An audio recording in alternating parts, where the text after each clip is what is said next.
Bien, amados, damos inicio con la ayuda del Eterno al estudio de la Parashá Mesorá. Estamos en un día de Shabbat, pero no en cualquier Shabbat, siendo todos los Shabbats supremamente importantes. El Shabbat que precede a Pesach, justo antes de la festividad, es llamado Shabbat Hagadol, el gran sábado, el gran Shabbat, por varios motivos, como se explicará o enseñaremos un poco más adelante. Asimismo, existen muchas costumbres especiales relacionadas con este Shabbat, el Shabbat que precede justo a la fiesta de Pesach. Israel celebró su primer Shabbat Hagadol, un Shabbat grande en Egipto, en el 10º día del mes de Nisan que estamos transcurriendo, justo 5 días antes de su redención. En aquel Shabbat, los hijos de Israel recibieron su primera misma, su primer mandamiento, su primer precepto, que rigió únicamente para ese momento, rigió solamente para ese momento y no para las futuras generaciones. Esto hay que tenerlo muy en cuenta. Está escrito: en el 10º día de este mes, del mes de Nisan, tomará cada uno un cordero por casa paterna, uno por familia. Está escrito en el libro de Éxodo, Shemó, capítulo 12, versículo 3. Entonces, esta misma de preparar un cordero para el sacrificio de Pesach 4 días antes de realizar la ofrenda, fue especificada solo en relación con aquel primer Pesach en Egipto. Pero con respecto a los siguientes Pesach, la Torá no nos ordena proceder de esta forma. ¿Por qué? Está escrito en el libro de Yohanan, capítulo 1, versículo 29. Al día siguiente vio Yohanan a Yeshua que venía a él y dijo: he aquí al Cordero de Dios que quita el pecado del mundo, es decir, de los judíos y de los no judíos. Entonces, la ofrenda que nosotros tenemos en este momento es la ofrenda de nuestro Santo Maestro Yeshua HaMashiach. Por eso, una de las condiciones de la festividad de Pesach es que no podemos comer o consumir carne de cordero en la festividad de Pesach, ¿sí? Sin embargo, el pueblo de Israel la siguió cumpliendo, dedicando estos días al examen de sus corderos, verificando que no tuvieran ningún defecto que los pudiera invalidar para ser sacrificados. Hoy en día, el cordero que tenemos nosotros es nuestro Santo Maestro Yeshua HaMashiach. Ese es nuestro cordero. Por lo tanto, nosotros no tenemos ya que fijarnos en otro cordero. Mal la Torá enseña que esta misma de preparar un cordero para el sacrificio de Pesach fue especificada solo en relación con aquel primer Pesach en Egipto. Bien, grandes milagros tuvieron lugar en favor de los hijos de Israel en este primer Shabbat Hagadol. En aquel día, cada uno de ellos tomó un cordero para su ofrenda y lo ató a las patas de la cama. Los egipcios, al ver esto, preguntaron: ¿para qué es este cordero? Los hijos de Israel respondieron: es para ser sacrificado como ofrenda de Pesach, tal como Dios ordenó. Perdón, los dientes de los egipcios, para quienes el cordero constituía una deidad, crujieron de rabia, pero no pudieron emitir sonido alguno de protesta. Ellos se quedaron completamente callados. También ocurrieron otros milagros relacionados con este episodio y por eso nos referimos a este día como Shabbat Hagadol. en recuerdo de los grandes milagros que Dios, que Hachén obró por nuestro bien. La gente acostumbra llamar Shabbat Hagadol al Shabbat anterior a Pesach, pero ignora el porqué de este nombre tan especial, ya que en apariencia es igual a cualquier otro Shabbat. Los hijos de Israel salieron de Egipto un jueves y prepararon el cordero para el sacrificio de Pesach en Shabbat, el Shabbat anterior, en el 10º día del mes de Nisan. Cuando se les ordenó hacerlo, dijeron: ¿acaso es posible que sacrifiquemos al Dios de los egipcios ante sus propios ojos y no nos apedreen? Pero el santo bendito es, les dijo: ahora veréis las maravillas que haré por vosotros. Los hijos de Israel tomaron de inmediato cada uno un cordero que guardaron durante 4 días. Cuando los egipcios vieron esto, quisieron alzarse en su contra y tomar venganza, pero fueron azotados por todo tipo de males y no pudieron dañar a los hijos de Israel. Debido a los milagros que Dios obró en ellos durante ese día, el Shabbat anterior a Pesach es llamado Shabbat Hagadol. Aún antes de que cada familia judía tomara un cordero el 10 del mes de Nisan, los egipcios sabían que la plaga que se abatiría sobre ellos, sobre sus primogénitos, iba a ser inminente. Pero a la vez desconocían el día exacto en que tendría lugar, pues la advertencia de Dios, la advertencia de Hachén, de que enviaré una plaga más sobre el faraón y Egipto, como está escrito en el libro de Éxodo, capítulo 11, versículo 1, ya había sido formulada desde el día 7 del mes de Nisan, cuando los egipcios se enteraron de que los hijos de Israel habían tomado corderos y los tenían amarrados las patas de sus camas. Un gran temor se apoderó de sus primogénitos. La plaga está a punto de caer sobre nosotros, dijeron. Nuestros dioses están amarrados con cuerdas en las casas de los hebreos y no pueden defendernos. Fue así que en aquel primer Shabbat Hagadol, los primogénitos egipcios llegaron a las casas judías dominados por el pánico, ansiosos por saber qué les iba a deparar el futuro. El Talmud, en el tratado Shabbat 87b, hace mención de este suceso en nombre del Midrash. Nos enseña que cuando los hijos de Israel tomaron cada uno su cordero para Pesach en ese Shabbat, los primogénitos de todas las naciones del mundo se congregaron a su alrededor y les preguntaron el porqué de ese proceder. Ellos respondieron: es la ofrenda de Pesach para nuestro Dios, quien dará muerte a todos los primogénitos egipcios. De inmediato, estos se dirigieron a sus padres y al faraón, rogando que dejaran salir al pueblo de Israel de Egipto. Pero el faraón y sus consejeros no estuvieron de acuerdo con esta petición. Entonces, los primogénitos libraron una guerra contra los otros egipcios, matando a muchos de ellos.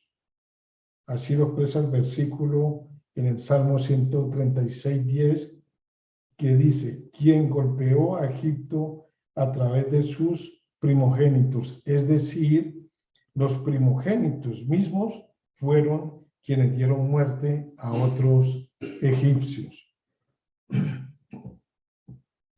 Ahora, ¿por qué conmemoramos este milagro el Shabbat anterior a Pesa y no el 10 del mes de Nisan, el día en que realmente ocurrió, tal como menciona la Torá en el libro de Shemot, capítulo 12:3. La razón de ello es que dicho milagro guarda una estrecha relación con el Shabbat. Los egipcios sabían que los hijos de Israel observaban el Shabbat y no se ocupaban del cuidado de los animales durante ese día. Por eso, cuando los vieron tomando cordero y atándolo a las patas de sus camas en Shabbat, se sorprendieron y decidieron averiguar qué estaba sucediendo.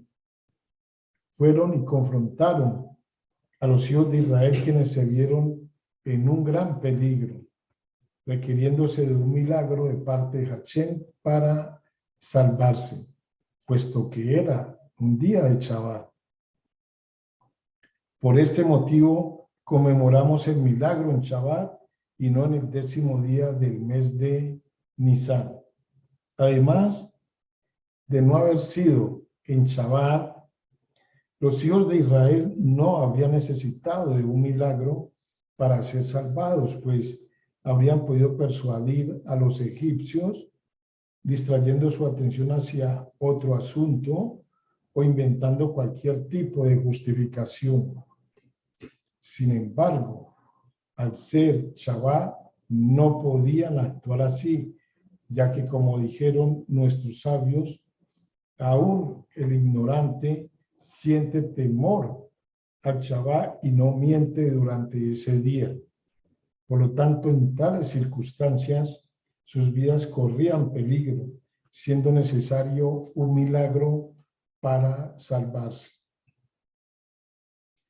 Durante siglos, nuestros eruditos, nuestros sabios de la Torá, han proporcionado diversas razones que justifican este nombre. Razones acordes a quienes la formulan y que deleitan a quienes las oyen, a quienes las escuchan. Algunos interpretan la palabra Hagadol, que significa el gran, el grande, como un adjetivo que califica al Shabbat mismo, aunque el sustantivo Shabbat es femenino y el adjetivo Hagadol se encuentra en su forma masculina. Ello no debe inquietarnos, pues muchas veces encontramos que un adjetivo cambia de su forma femenina a masculina cuando es utilizado para expresar grandeza e importancia. Otros, por su parte, interpretan la palabra Hagadol haciendo referencia a otros asuntos. Lo que sigue a continuación es una selección de explicaciones adicionales que nuestros sabios ofrecieron en relación a este tema. Veamos esto. Al igual que un niño es considerado gadol, adulto, grande, desde el momento en que recibe sobre sí la responsabilidad de cumplir los mandamientos, las misbó, así también el día en que todo el pueblo de Israel observó su primera misbah, el acto de tomar un cordero el día 10 de Nisan, es llamado Gadol. Cuando los hijos de Israel estuvieron en Egipto, Moshe pidió al faraón que le concediera un día de la semana, Shabbat, como día de descanso. Así, apenas concluía el Shabbat, regresando de inmediato a su trabajo forzado. Sin embargo, en aquel Shabbat no regresaron a su esclavitud y por eso nos referimos a él como el Shabbat Hagadol, el gran milagro, el gran Shabbat. Perdón, según la tradición de los sabios, el versículo de Torá que expresa en Levítico 23:15, y contaréis desde el día posterior a Shabbat, se refiere al día que sigue al primer día de Pesa. a partir del cual comenzamos el conteo del Omer. ¿Sí? Yo voy a estar muy atento para enviarles recorderis de la cuenta del Omer, que es justo 2 días después de la festividad de Pesaj. Por su parte, los saduceos rechazaban esta tradición y sostenían que la palabra Shabbat debía ser interpretada literalmente y por ende la cuenta del Omer comenzaba luego del Shabbat, que sigue al primer día de Pesaj. Esto lo vamos a aclarar muy bien para saber exactamente cuándo vamos a empezar la cuenta del Omer. Bien, con el propósito de desacreditar totalmente sus argumentos, nuestros sabios denominaron al Shabbat anterior a Pesaj Shabbat Hagadol, indicando así que este día es seguido inmediatamente por otro Shabbat, es decir, el primer Yom Tov de la festividad de Pesaj. Ahora, la Hatará, la porción de los profetas que se lee en cada Shabbat a continuación de la lectura de la Torá, que se lee en este Shabbat, es seleccionada del libro de Malají, de Malaquías. Es el último de los profetas de Israel. Y culmina con un versículo que trata sobre la redención futura, como está escrito en el libro de Malaquías 3:23. He aquí que yo os envío a Eliyahu Hanabí antes de que llegue aquel gran Gadol y temible día de Dios.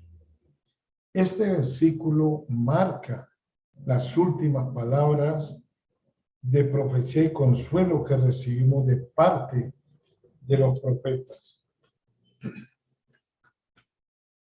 El profeta Malaquías, el profeta Malají, escribe: observa que te enviaré al profeta Eliyahu antes de la llegada del grandioso e imponente día de Dios. Eliyahu aparecerá para proclamar la llegada de Mashiach. Algunos dicen que llegará 3 días antes de la revelación de Mashiach. Otros dicen que llegará antes de la guerra de Gog y Magog, que precederá la llegada de Yeshua. En cualquier caso, el hecho de que Eliyahu aún no haya aparecido no significa que Mashiach no vaya a venir en cualquier momento. Escuchen, amados, si hoy se nos considera merecedores, hoy en este Shabbat Hagadol, se nos considera merecedores de la redención, tenemos que estar plenamente convencidos de que Hashem, de que nuestro Dios no la retrasará ni un solo minuto más. Mashiach vendrá y cumplirá unas funciones supremamente importantes. Traerá paz al mundo, rectificará el comportamiento de Israel, lo que causará el arrepentimiento y el retorno a nuestro Dios. Otra de las funciones que cumplirá Mashiach es que él va a ordenar a los rabinos, un requisito que es necesario para el establecimiento o el restablecimiento más bien del Sanedrín, que es la Corte Suprema Rabínica. Porque para ser elegido, para servir en el Sanedrín, se necesita ser ordenado por un individuo que pueda trazar la cadena de su ordenación hasta llegar a Moche, quien ordenó a Yehoshua, a Josué y a los 70 ancianos. A lo largo del curso del exilio, esta cadena se ha roto. Bien, Mashiach también resolverá muchas disputas alágicas que hay pendientes muchas cosas que los grandes sabios de la Torá no pueden dar una respuesta afirmativa con suma claridad. Hay muchas disputas alágicas en la Torá que solamente nos traerán revelación en el momento cuando venga nuestro santo maestro Yeshua HaMashiach. Ahora, el profeta Eliyahu le informará a cada hijo de Israel a cuál de las 12 tribus pertenece. Su capacidad para establecer el linaje tribal de cada judío surge de ir a las circuncisiones. ¿Quién mejor para relatar el linaje de cada judío que alguien que estuvo en todas las circuncisiones judías? Por eso, cuando circuncidamos a algún hijo, cuando nos circuncidamos nosotros, cuando circuncidaron a este servidor, fue necesario colocar una silla dentro de la habitación para hacer honor a Eliyahu, quien está, dicen nuestros sabios, presente en cada circuncisión de los hijos de Israel. Bien, Mashiach proclamará la futura redención porque personifica la esencia de la era mesiánica, la culminación del perfeccionamiento y la elevación de este mundo físico que alcanzamos a lo largo de milenios y cientos de años de exilio, de estar en la diáspora. Un análisis de Eliyahu explicará por qué de todos los sabios y profetas él fue elegido específicamente para ser el portador de las mejores noticias de la historia. Para entender mejor a Eliyahu, vamos a anteponerlo a Moshe Rabenu, nuestro primer redentor. Moshe, la Torá nos dice acerca de él, sobre el nacimiento de Moshe, que Jochebed, cuando él nació, dijo que era bueno. Nuestros sabios explican que ella, la mamá de Moshe, percibió que con el nacimiento de Moshe todo el hogar se llenó de luz. En un nivel más profundo, el hogar hace referencia al cuerpo, o sea, a la morada del alma. Para la mayoría de la gente, la vida es una batalla constante entre el alma y el espíritu y el cuerpo con sus deseos. Para esta gente, el desafío de la vida es trabajar en perfeccionar el cuerpo hasta que éste esté con armonía en el alma. Con Moshe, este no fue el caso. El alma de Moshe era tan poderosa que a pesar de haber descendido dentro de un cuerpo, su santidad permaneció intacta. Su cuerpo no pudo contener la luz. Nunca se correspondió con la intensidad de su alma. Las necesidades físicas de Moshe eran en cierto modo irrelevantes.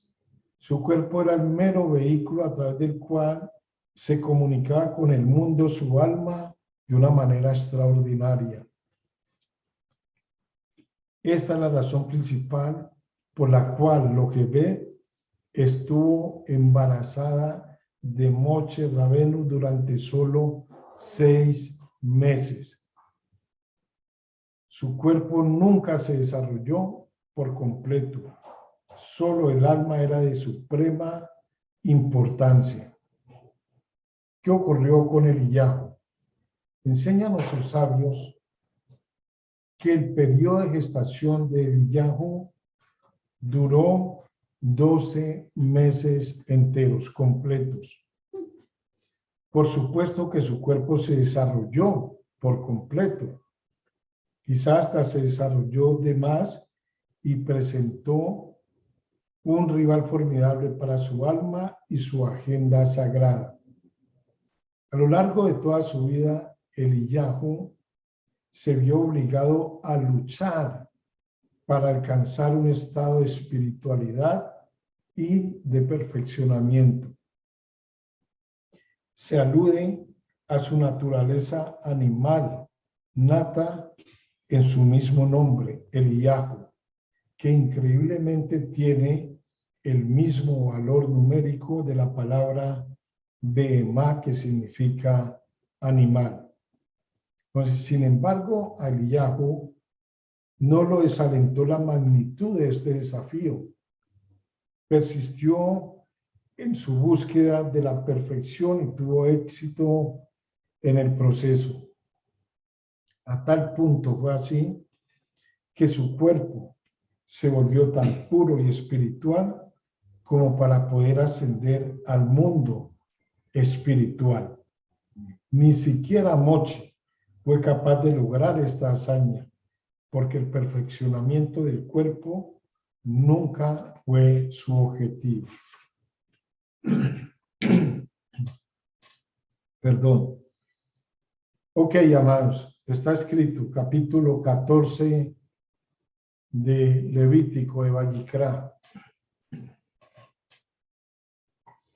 versículo 1 y 2. Dice, habló Hachén a Moche diciendo, esta será la ley del Mesorá, del leproso. En el día de su purificación será traído al Cohen, al sumo sacerdote. ¿Para qué era traído al Cohen? Para expiar por sus pecados.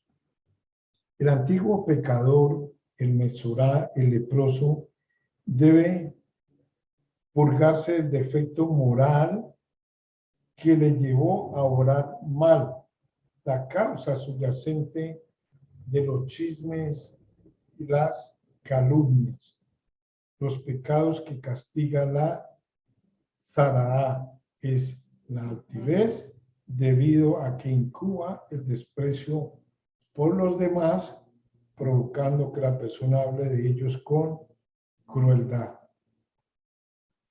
Por este motivo, el arrepentimiento del Mesorá del leproso implica la decisión de cambiar, transformación que se simboliza de manera muy gráfica por los siguientes objetos que deben de acompañar su ofrenda.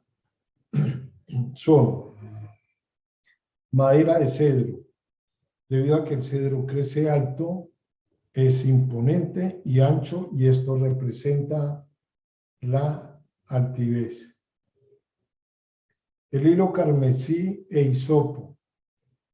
El hilo debe ser de lana, teñido de un pigmento que se obtiene de un pequeño animal, una especie de insecto o caracol cuya identidad permanece desconocida, por lo que simboliza la reciente humildad del penitente. El hisopo es un arbusto bajo que representa asimismo la noción de lo que es la humildad. La parashá de esta semana trata de las leyes del Mesorá, del leproso. Se trata de una persona enferma y afectada por manchas, apartado de todos los asentamientos.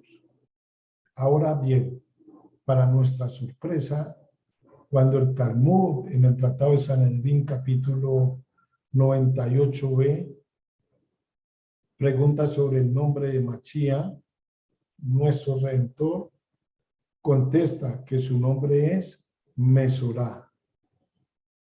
La razón que el Talmud da para llamar al Machía Mesorá es porque está escrito, nuestras enfermedades Él cargó y nuestros sufrimientos soportó. Sin embargo, si Machías soporta enfermedades y sufrimientos, ¿cómo sabemos que se trata de Sarahat?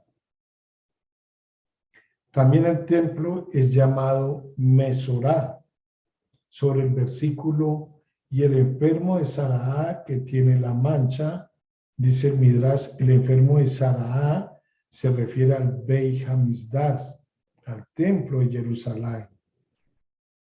La explicación reside en el significado profundo de las manchas de Sarahat.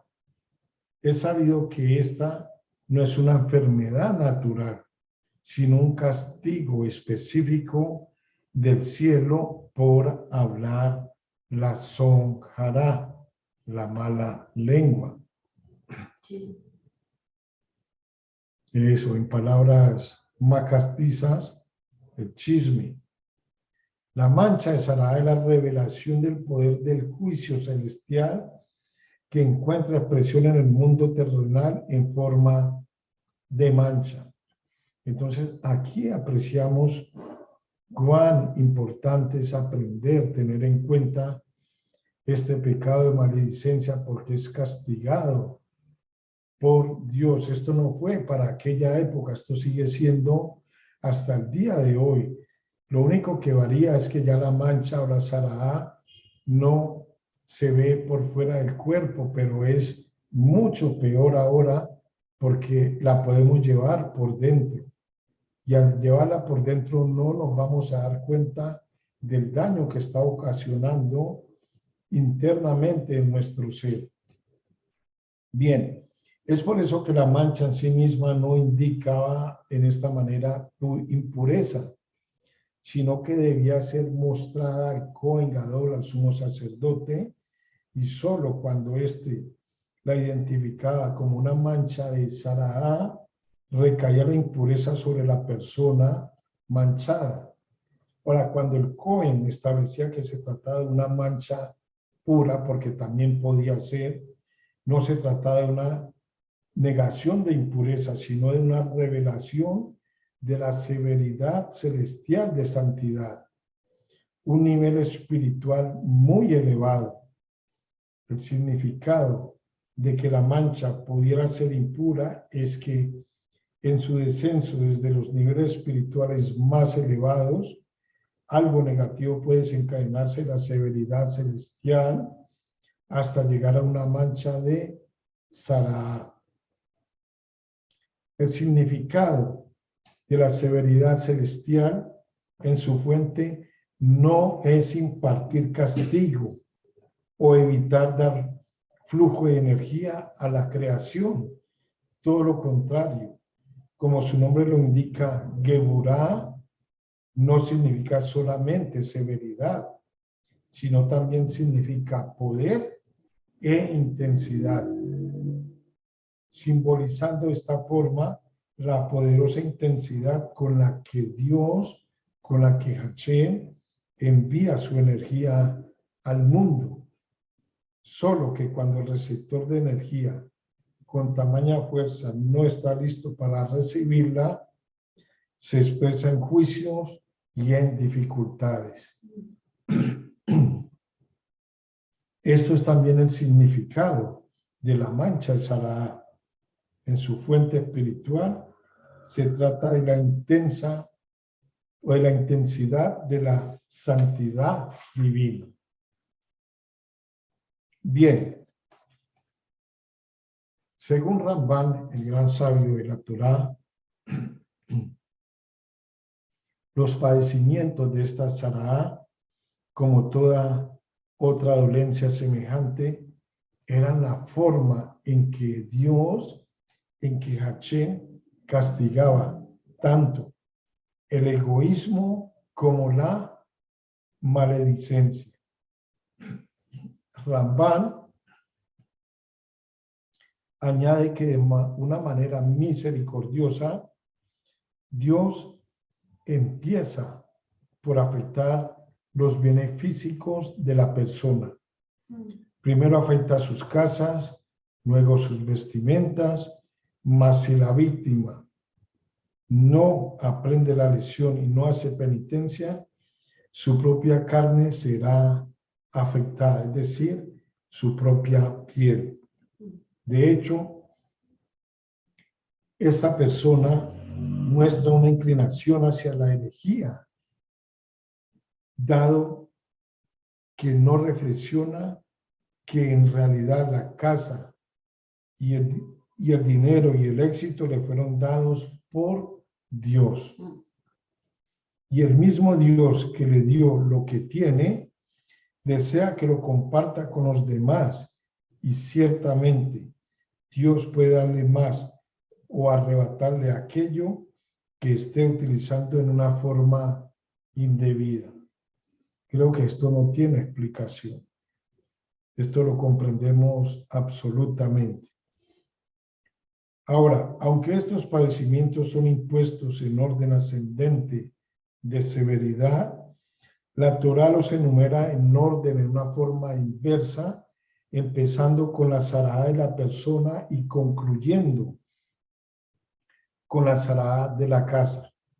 Ellos, debido a que la Torá prefiere enunciar los castigos en una forma descendiente, en vez de nombrar castigos cada vez más aterradores, cada vez más difíciles. En aquella época,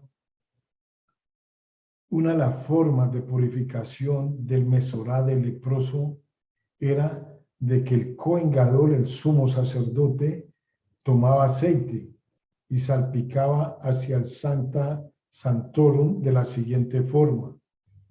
Primero ponía aceite en la palma de la mano de otro sumo sacerdote, de otro Cohen, y luego él ponía su dedo en el aceite cada vez que lo iba a arrojar. Después de esta fase final y el largo proceso de purificación, el mesorá, el leproso, podía entrar de nuevo al santuario. Todo esto fue en aquella época, ¿sí? La pregunta ahora es, en esta edad presente, ¿cómo nos purificamos? ¿Quién nos purifica? Sabemos que no hay templo, ni Cohen Gadol, un sumo sacerdote. Para esto enseña el apóstol Pablo, Rat Shaul, en el libro de Corintios, 2 de Corintios, capítulo 7, versículo 1. Está escrito, para que sometida a prueba vuestra fe, mucho más preciosa que el oro, el cual, aunque perecedero, se prueba con fuego. Y añade, así que, amados, puesto que tenemos tales promesas, queridos hermanos, purifiquémonos de todo lo que contamina el cuerpo y el espíritu, para completar en el temor de Dios la obra de nuestra santificación. Todos queremos felicidad, ¿cierto? Pero, ¿qué estamos dispuestos a hacer para lograrla? ¿Cuánto trabajo estamos dispuestos a invertir? Aquí es donde la humanidad entera hemos fracasado hasta ahora. Hemos olvidado que el trabajo reside en la segunda mitad de la ley, que dice, los opuestos se repelen. Si Dios es la causa y nosotros somos el efecto, y causa y efecto son polos opuestos, entonces nos encontraremos en una realidad que es lo opuesto a Dios, a Hachem. Una realidad de muerte en lugar de inmortalidad, de oscuridad en vez de luz, de dolor en lugar de placer, de sufrimiento en vez de serenidad, de ataques de pánico en lugar de paz mental, de mentiras en vez de verdad, de materia sin sentido en lugar de conciencia, de caos en vez de orden, de vacío en lugar de plenitud. Nuestro trabajo, lo aceptemos o no, amados, consiste en cambiar nuestra conciencia de todo lo que es opuesto a Dios, a lo que es Dios. Nuestro trabajo es transformar este mundo, para eso fuimos creados, que parece imperfecto y oscuro, en aquello que fue creado para ser un mundo lleno de luz y lleno de perfección. Para esto solo hay un camino de vuelta. Si Dios, si Hachén, si nuestro Creador es la fuente de todo lo bueno, si Dios es unidad, si Dios es poderoso, si Dios ve el cuadro completo, si Dios es responsable, si Dios es amor, si Dios es dar, si Dios es impartir, entonces debemos volvernos idénticos a Dios, idénticos a Él. Recordemos que tenemos esta esencia en nuestro interior. Esta esencia ha estado dentro de nosotros desde el principio, desde el día en que fuimos creados. Cuando nos olvidamos de Dios, no somos diferentes de los animales. Y enseñan los sabios que nos volvemos hasta peores que ellos. Cuando estamos en la conciencia, en efecto, nuestra energía no solo no perpetúa la continuidad, sino que manifiesta destrucción. Simplemente creamos desperdicios que no sirven para fertilizar absolutamente nada. Cuando la conciencia de Dios se elimina de este mundo, el mundo está condenado a la autodestrucción, no a la destrucción de Dios, sino a la autodestrucción propia. O sea, nosotros mismos somos culpables de lo que está sucediendo. Solo la humanidad tiene libre albedrío. Ningún otro aspecto de la creación puede elegir entre la conciencia de Dios o la conciencia del efecto. Nosotros sí podemos. Se nos otorgó el regalo del libre albedrío para que cuando surgiera un desafío pudiéramos reconocerlo como una oportunidad para nuestro crecimiento.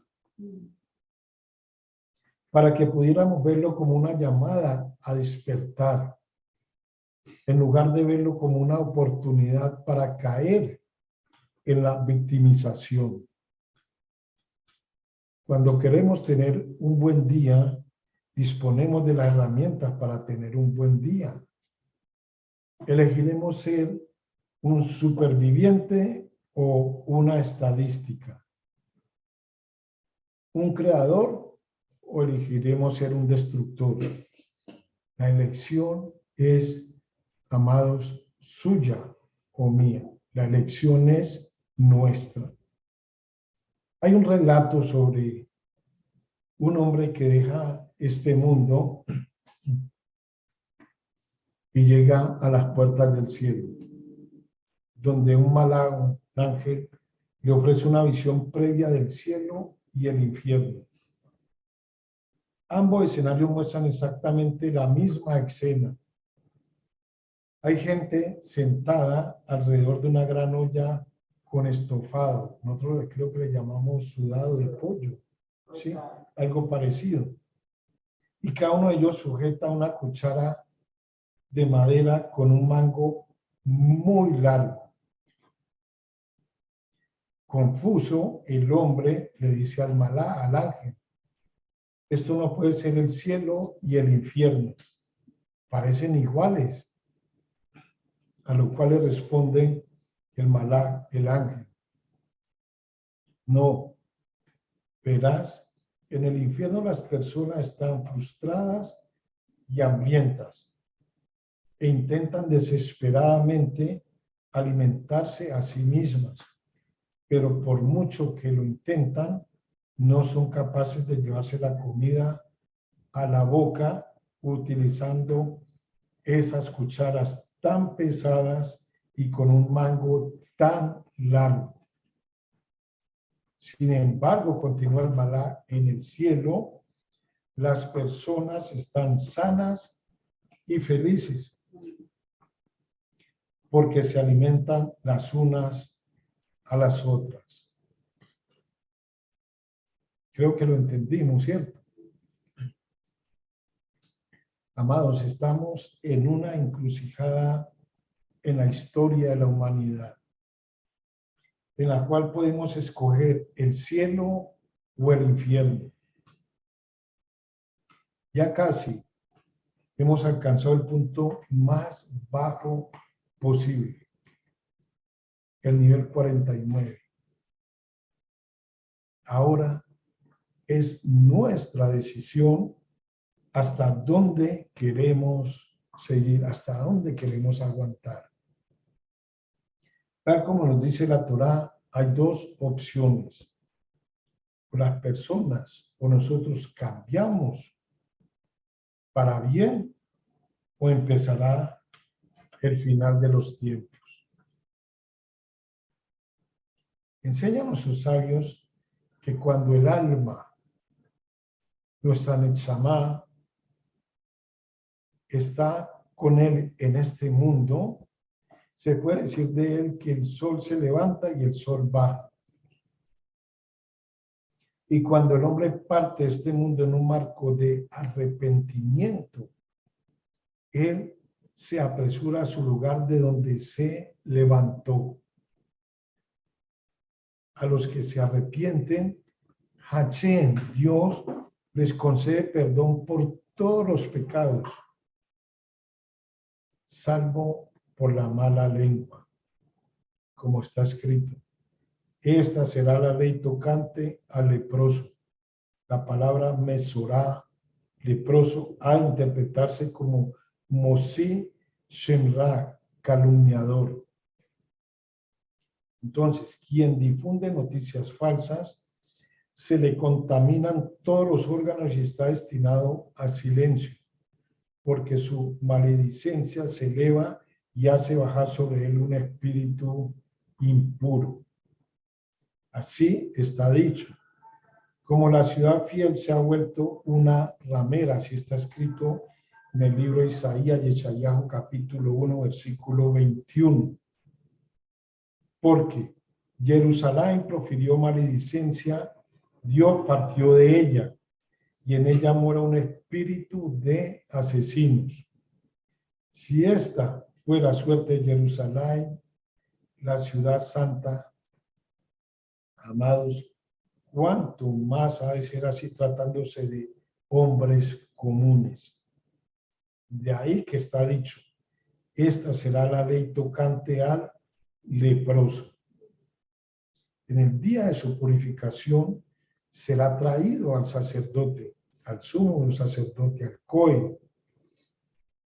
Esto muestra que la plegaria de un difamador no asciende al Todopoderoso, pero si se arrepiente, en el día de su purificación será traído al sacerdote. O sea, amados, con este pecado de la maledicencia, este pecado de difamar, no tenemos una relación cara a cara con el Eterno para arrepentirnos. Tenemos que ir donde el Cohen Gadol, donde el sumo sacerdote, para hacer todo este ritual y poder ser santificados de nuevo.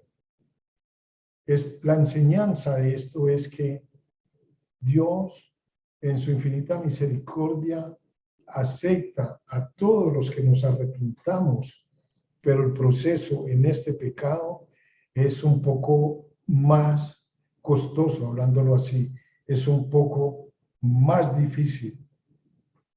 O sea, no es tan fácil llegar delante del Eterno y pedirle perdón por este pecado de la Sonjara, el cual tenemos que tener supremamente cuidado con eso. Está escrito: así separaréis a los hijos de Israel de la impureza de ellos. En el libro de Vayikra, Levítico capítulo 15, versículo 31. Cuando un espíritu impuro surge abajo, surge otro espíritu impuro arriba, el cual no tiene permiso para bajar al mundo, y cuando el espíritu de santidad que acostumbra a bajar y actuar no está más allí, entonces el juicio confronta a los pecadores. Y hay dos espíritus dañinos en el mundo, uno de juicio y uno de impureza. O sea que ya no es uno, sino que son dos. Así como cuando un espíritu impuro está sobre una casa, Dios manda una plaga de lepra para atacarla, y este modo hace que la casa sea purificada. Así, si un espíritu de impureza se posa sobre un hombre y Dios desea purificarlo, Él levanta un espíritu de juicio severo que brega contra ese espíritu impuro hasta que es expulsado. Y ese espíritu de juicio no parte hasta que ha abandonado el marco corporal. Entonces, el hombre es finalmente purificado y librado de los espíritus impuros. Por eso hemos aprendido que si un hombre quiere contaminarse, el cielo le ayuda a contaminarse. Y desdichado el hombre cuando un espíritu impuro se encuentra en él durante su vida. Pues esto realmente muestra que Dios desea eliminarlo del mundo por venir. Felices son los justos sobre quienes descansa un espíritu de arrepentimiento, un espíritu de santidad en este mundo y en el mundo por venir. Amados, para terminar,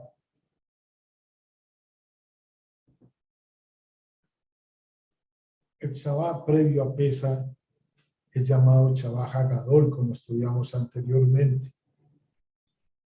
El gran Shabbat, debido a que en Egipto fue el día en que los judíos tomaron los corderos que utilizarían como ofrenda pascual. Cada familia ató su cordero a un poste de la cama e informó a los indignados egipcios que el cordero, la deidad egipcia, sería convertido en ofrenda para Hachín. Dios, Hachén, impidió que los egipcios reaccionaran, pero los hijos de Israel no lo sabían por anticipado. Actuaron como lo hicieron debido a que Moche así se los ordenó, porque confiaban en Dios y en su profeta, en Moche.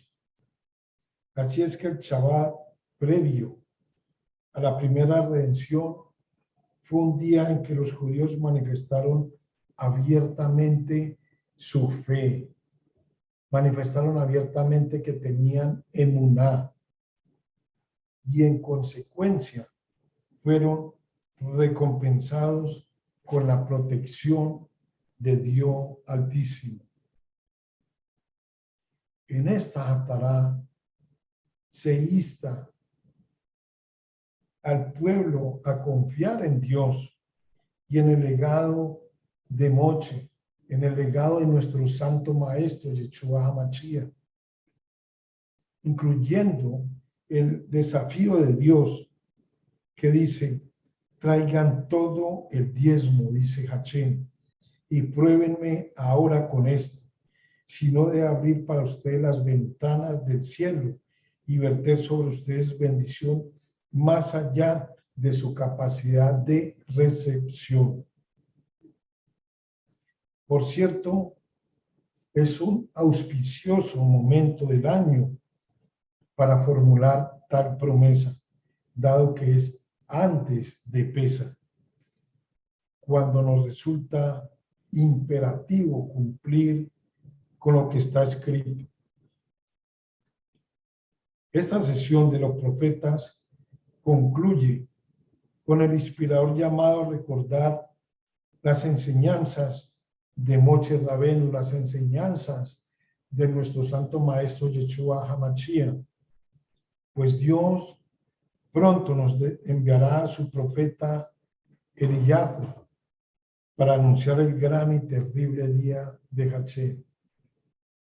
La redención no es asunto de mera conmemoración, siempre resulta inminente, siempre aguarda que ameritemos su llegada. Es por eso que Mashiach, nuestro santo maestro, y el Beit HaMikdash son llamados Mesorá, para expresar el elevado nivel de santidad que se revela a través de ellos. Una santidad con mucha intensidad que supera toda medida y todo límite. Esta santidad se revelará a través de nuestro justo Mashiach y residirá en el tercer templo, porque en los tiempos de la redención no habrán más impedimentos y la santidad se revelará en el mundo terrenal tal y cual es en su fuente espiritual. Amados, esto se logrará a través de que nuestras enfermedades Él cargó, Mashiach. Con esto nos refina a todos en la época actual de los talones de Mashiach, hasta que todos nos volvamos recipientes adecuados para las luces divinas de la redención verdadera y completa, y que anhelamos que sea pronto y en nuestros días. Shalom, shalom.